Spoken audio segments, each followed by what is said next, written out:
வணக்கம், இது உங்கள் அக்னி புரட்சி செய்திகள். சாதிவாரி சர்வே நடத்து என்று தமிழக அரசுக்கு கோரிக்கை வைத்து நடந்து கொண்டிருக்கிற இந்த கூட்டத்தினுடைய தலைவர் மதிப்புக்குரிய அண்ணன் அன்புமணி ராமதாஸ் அவர்கள் உள்ளிட்ட பாட்டாளி சொந்தங்கள் அனைவருக்கும் எனது வணக்கம். இந்த நிகழ்விலே எங்கள் நாம் தமிழர் கட்சியினுடைய தலைமை ஒருங்கிணைப்பாளர் பெருமதிப்புக்குரிய அண்ணன் செந்தமிழன் சீமான் அவர்கள் கலந்து கொண்டு பேசுவதாக இருந்தது. மதிப்புக்குரிய அண்ணன் வழக்கறிஞர் பாலு அவர்கள் அந்த அன்பு வேண்டுகோளை எங்கள் அண்ணனுக்கு வைத்திருந்தார். ஆனால் ஏற்கனவே திட்டமிட்டிருந்த வேலைகளின் நிமித்தமாக அண்ணனின் சார்பில் உங்கள் முன்னால் நான் நின்று கொண்டிருக்கிறேன். இங்க இதுக்கு முன்னாடி சாதிவாரி கணக்கெடுப்பு அப்படின்னு சொல்லிதான் நிறைய கூட்டங்கள் நடந்தது. இங்கு பேசிய தலைவர்கள் கூட சாதிவாரி கணக்கெடுப்பு எடுக்க வேண்டும் என்கின்ற கோரிக்கையை தான் முன்வைத்து பேசினார்கள். ஆனால் இங்கே பிடித்திருக்கக்கூடிய பதாகைகள்ல சாதிவாரி சர்வே எடுக்க வேண்டும் என்று பதிவிடப்பட்டிருக்கிறது. இதுதான் இதுல இருக்கக்கூடிய நுட்பமான விஷயம். இதுதான் சாதிவாரி கணக்கெடுப்பு எடுக்க வேண்டும் என்று மாநில அரசுக்கு நீங்கள் கோரிக்கை வைத்தால் மாநில அரசு அதற்கான அதிகாரம் எங்களுக்கு இல்லை, அது மத்திய அரசுக்கு தான் இருக்குன்னு சொல்லும்.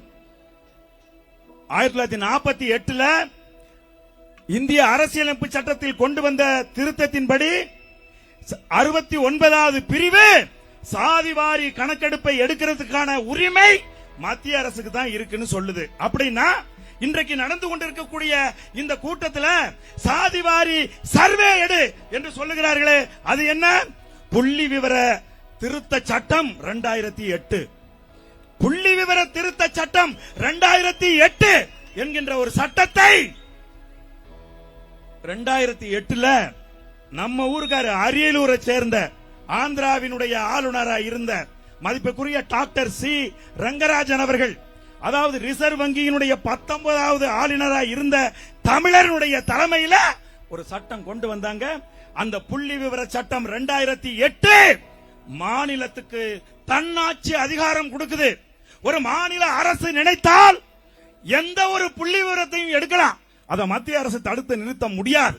இன்னைக்கு எல்லாரும் நம்ம சொல்றோம் பீகாரில் சாதிவாரி கணக்கெடுப்பு எடுத்து விட்டார்கள் என்று நாம் எல்லாருமே சொல்றோம். பீகாரில் சாதிவாரி கணக்கெடுப்பு எடுக்கவில்லை. என் அன்பான உறவுகளை, பீகாரில் சாதிவாரி சர்வே தான் எடுத்தாங்க.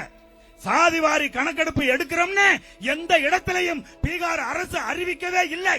2003 ஆகஸ்ட்ல பாட்னா உயர்நீதிமன்றத்தில் வழக்கு போட்டான். மாநில அரசு சாதிவாரி கணக்கெடுப்பு நடக்க கூடாது என்று வழக்கு போட்டான். நீதிமன்றம் என்னடான்னு கூப்பிட்டு மாநில அரசை விசாரித்து விட்டு, ஐயா நாங்கள் இந்த புள்ளி விவர திருத்த சட்டத்தின்படி, புள்ளி விவர திருத்த சட்டம் 2008 படி என் மாநிலத்தில் இருக்கிற சாதிகளை நான் கணக்கெடுக்கிறேன், அது எனது தன்னாட்சி அதிகாரம் என்று மாநில அரசு சொன்னதும் பாட்னா உயர்நீதிமன்றம் அந்த வழக்கை தள்ளுபடி செய்தது. மாநில அரசு வழக்கை எடுத்துச்சு. நீ ஒரு பஞ்சாயத்து போர்டு, ஊர்ல இருக்கக்கூடிய ஊராட்சி மன்றம் நினைத்தால் இந்த புள்ளி விவரம் 2008 பயன்படுத்தி அந்த ஊரிலே இருக்கிறவன் படிச்சவன் எத்தனை பேரு, படிக்காதவன் எத்தனை பேரு, எந்த புள்ளி விவரத்தையும் அந்த சட்டத்தை கொண்டு எடுக்கலாம். அதைதான் இந்த கூட்டத்தில் இங்க பிடிச்சிருக்கக்கூடிய பதாகைகள் எல்லாம் போட்டிருக்காங்க. சாதிவாரி சர்வே எடுக்க மறுப்பு என்று மிக தெளிவா போட்டிருக்காங்க. பாட்டாளி மக்கள் கட்சிக்கு ஒரு பெரிய வரலாறு இருக்கு. தமிழ் ஈழத்திலே இறந்து கொண்டிருக்கக்கூடிய நம்முடைய குருதி உறவுகளுக்காக இறந்தவர்களை நாம் பார்த்திருக்கிறோம். இந்திய எதிர்ப்பு போராட்டத்தில் இந்தியை எதிர்க்க வேண்டும் என்று இறந்து போன தமிழர்களை நாம் பார்த்திருக்கின்றோம். ஆனால் பாட்டாளி மக்கள் கட்சியினுடைய ஆக சிறந்த வரலாறு என்ன அப்படின்னு கேட்டா, இடஒதுக்கீட்டுக்காக தன்னுடைய இன்னுயிரை ஈந்த மக்கள். அதனால சாதிவாரி கணக்கெடுப்பு இப்பதான் சரியான புள்ளிக்கு வந்திருக்கு. எந்த புள்ளிக்கு? இந்த சாதிவாரி சர்வே எடுக்கிறத தடுக்கிறதுக்கு மத்திய அரசுக்கு எந்த தகுதியும் இல்லை. புள்ளி விவர சட்டம் 2008 மாநில அரசுக்கு கொடுத்திருக்கக்கூடிய தன்னாட்சி அதிகாரம். இது ஏன் ஐயா மு.க. ஸ்டாலின் அவர்களுக்கு தெரியாதா?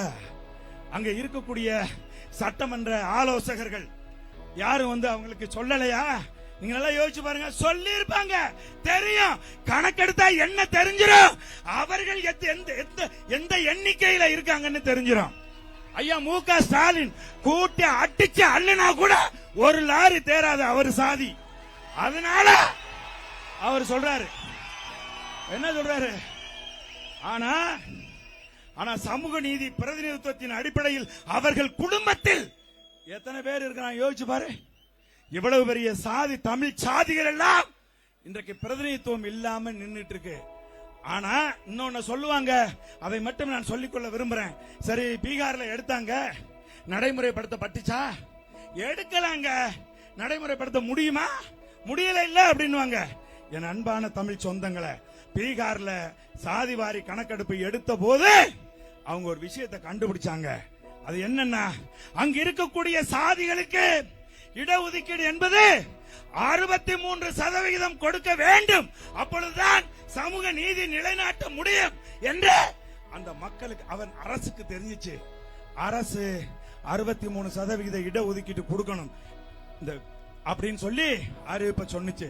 ஆனால் இந்திய அரசியலமைப்பு சட்டம் இந்திரா சாவானி வழக்குல ஒரு தீர்ப்பு சொல்லியிருக்காது. என்னன்னா 50% மேல இடஒதுக்கீடு கொடுக்க கூடாது என்கின்ற ஒரு தீர்ப்பின் அடிப்படையில் பீகார் எடுத்த அந்த சாதிவாரி சர்வேயை நிறுத்தி வச்சிருக்காங்க. நல்லா புரிஞ்சுக்கணும். சாதிவாரி சர்வே செஞ்சதால் எந்த சாதியில் எத்தனை பேர் இருக்கான் அப்படிங்கிற கணக்கெடுப்பை எடுத்ததால் அத உச்சநீதிமன்றம் நிறுத்தி வைக்கல. அவங்க உச்சநீதிமன்றம் கொடுத்திருக்கக்கூடிய 50% இடஒதுக்கீட்டுக்கு மேல இடஒதுக்கீடு கேட்கறதுனாலதான் அவங்க தடுத்து நிறுத்தி வச்சிருக்காங்க. அதனால மாநில அரசு, இன்றைக்கு இருக்கக்கூடிய திராவிட மாடல் அரசு சொல்லுது, நாங்க தான் இந்தியாவுக்கு எல்லாத்துக்கும் முன்னோடி அப்படிங்குது. ஆனா சாதி வாரி கணக்கெடுப்பு, அதாவது சர்வே எடியான்னு சொன்னா வாயை மூடிக்கொண்டு சும்மா இருக்கிறார்கள். ஆகவே உறுதியாக எங்கள் மதிப்புக்குரிய அண்ணன் அன்புமணி ராமதாஸ் அவர்களின் தலைமையிலே நடந்து கொண்டிருக்கக்கூடிய இந்த போராட்டம் உறுதியாக வெல்லும்.